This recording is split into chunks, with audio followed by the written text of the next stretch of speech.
Écho du futur, le podcast qui explore les imaginaires de la science-fiction.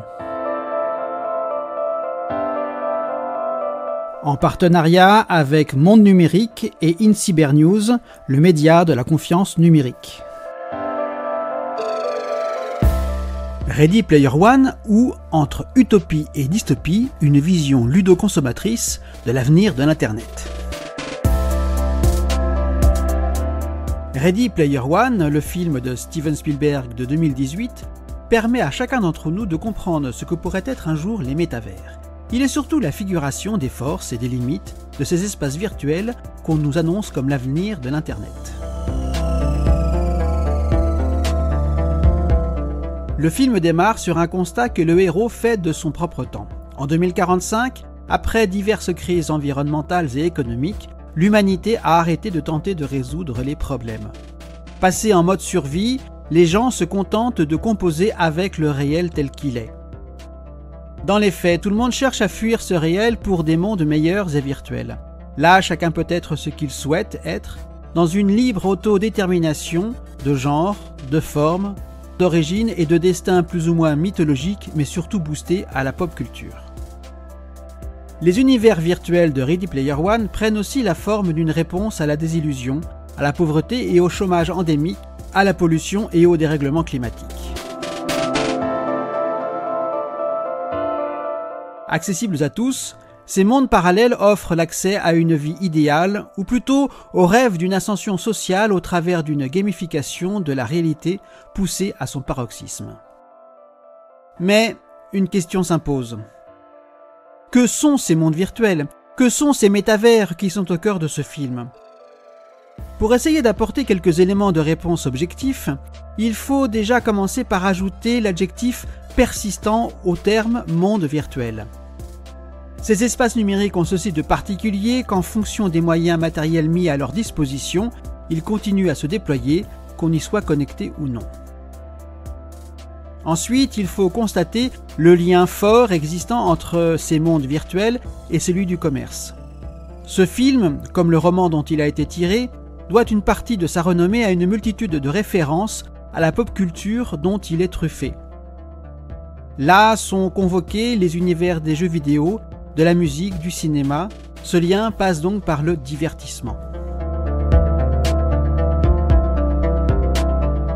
Dans notre réalité, diverses conceptions des métaverses s'affrontent. Dès 2020, les patrons de Microsoft ou de Meta, Satya Nadella et Mark Zuckerberg, avaient parié sur une arrivée à maturité rapide de cette nouvelle manière de concevoir la consommation des services virtuels au moyen de nouveaux avatars. Cela concernait les jeux jusqu'à l'éducation, les services privés, commerciaux à ceux d'État ou publics. Il faut aussi se souvenir que c'est à ce moment-là que Zuckerberg a changé le nom de son groupe, passant de Facebook à Meta, sous-entendu Metaverse. La principale différence entre les deux approches, Microsoft et Facebook, tient à la professionnalisation de l'usage du Metaverse chez Microsoft, qui met en avant les potentiels pédagogiques et académiques de ces technologies, quand Meta s'était engagé sur un usage plus grand public. Seulement, en 2022, un invité surprise allait mettre à terre toutes ces attentes avec la sortie d'un tout autre genre de service, les algorithmes génératifs, conversationnels ou autres. Il est vrai que la perspective de pouvoir dialoguer avec une machine de manière fluide et cohérente, ou celle de pouvoir générer des images les plus folles dans les styles les plus aboutis, représentaient des attraits bien plus forts que les expériences proposées au public dans les métaverses. Les milliers d'euros dépensés par diverses marques plus ou moins haut de gamme pour s'assurer la présence dans ces espaces virtuels semblaient une garantie d'un entrain ou tout au moins d'un attrait pour ces lieux persistants. De leur côté, les NFT, Non-Fungible Tokens, ces clés numériques non duplicables qui reposent sur les blockchains, permettaient la propriété et donc le commerce d'objets virtuels rendus uniques. Tous les voyants semblaient donc au vert, mais rien ne s'est déroulé comme prévu. L'IA générative et ses multiples usages a remporté la palme de l'innovation de rupture du début des années 2020. Mais alors, pourquoi cet échec quand un film comme Ready Player One montre le métaverse sous une forme et un usage si attrayants. Déjà, il faut relativiser ce fiasco. S'il y a échec, il se trouve du côté du grand public.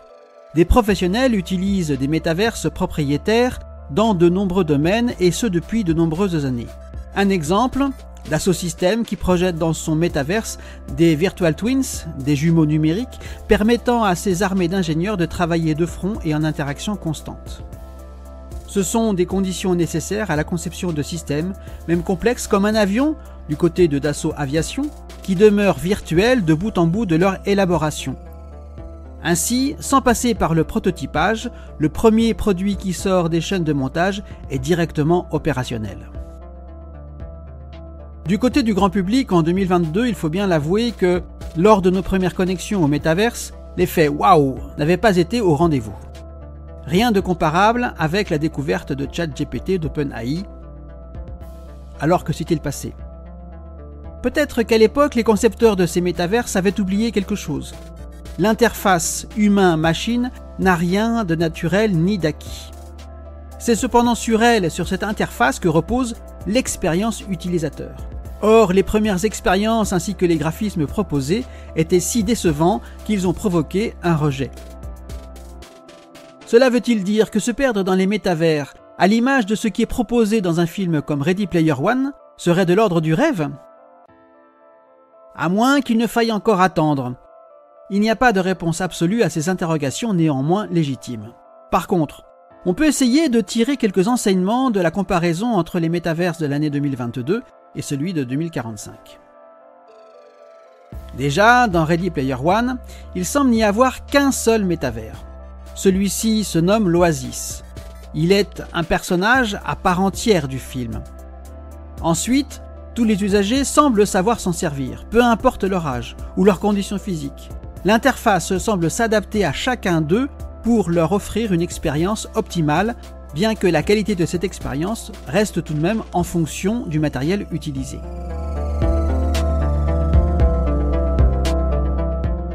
Au moment du climax du film, au moment du grand combat manichéen entre le bien et le mal, ces mêmes usagers, où qu'ils se trouvent, demeurent en pleine immersion sans se poser la question de la robustesse de la connexion qui leur assure une bonne qualité d'expérience.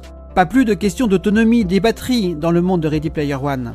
À contre-pied de cette litanie de points positifs, il faut noter que l'Oasis semble en position de monopole.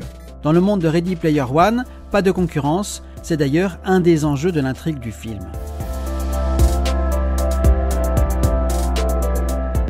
Cette dernière énumération permet d'évoquer une liste de règles que nos sociétés modernes en quête de dématérialisation devraient suivre pour assurer une transition apaisée vers le numérique. Ces règles pourraient commencer par annoncer que tout dépendra de la robustesse des accès aux réseaux de communication qui permettront de libérer l'usager du stress lié au risque de déconnexion interrompant tout service. Elle dirait ensuite que les systèmes doivent être nécessairement interopérables. L'usager n'a pas à être prisonnier d'un protocole propriétaire. Il doit pouvoir passer d'un système à un autre sans difficulté, sans restriction, sans stress. Elle dirait aussi que ce sont aux interfaces de s'adapter à l'humain et non l'inverse. C'est d'ailleurs là que les nouveaux algorithmes génératifs pourraient être d'une très grande aide en créant les interfaces agiles, les intermédiaires adaptés en temps réel aux particularités de chacun d'entre nous quand on s'immerge dans les mondes virtuels.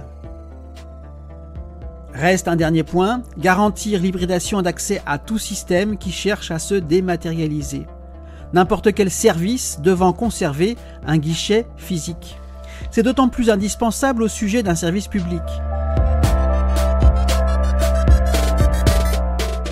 Le film Ready Player One propose d'ailleurs son interprétation de la question de l'hybridation des accès aux services proposés dans les métaverses. Alors qu'on voit le héros et sa petite amie tendrement enlacés, on entend la voix du héros dire que si le virtuel est extraordinaire, le réel est aussi très bien. Ces bonnes intentions suffiront-elles ? On peut au moins reformuler la problématique réel versus virtuel de la sorte. De même qu'au tournant du millénaire, on s'était attaché à combler la fracture numérique en assurant à tous l'égalité dans l'accès et l'usage des outils numériques, il faudra peut-être demain être attentif à ne pas laisser une fracture analogique se creuser. Dans cet avenir, il faudra peut-être organiser dans le monde réel des stages pour réapprendre à marcher pieds nus dans l'herbe ou sous la pluie, à lire un ouvrage imprimé, à dessiner avec un crayon et du papier. On tient le pari que cette fracture analogique sera un enjeu de société ?